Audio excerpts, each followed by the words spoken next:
Hi guys, welcome back to my channel. Today I'm going to show you how to create Google Play account without debit card.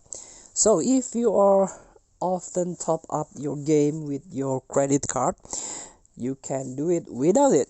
So maybe you have a e-money or e-wallet that maybe you can use it for top up the games, top up in the Play Store. So there is a way to do it by open your Play Store first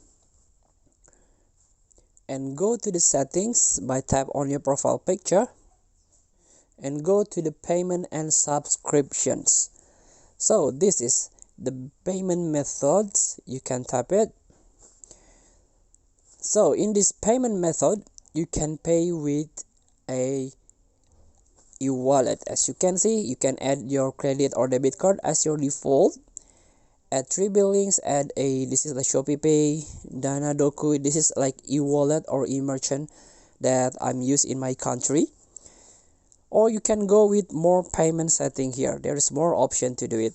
Or you can buy Google Play credit, play at mini market, or with virtual account. So please wait to try. Thank you for watching. Don't forget to comment, like, and subscribe, and so click the next button below. See you in the next video.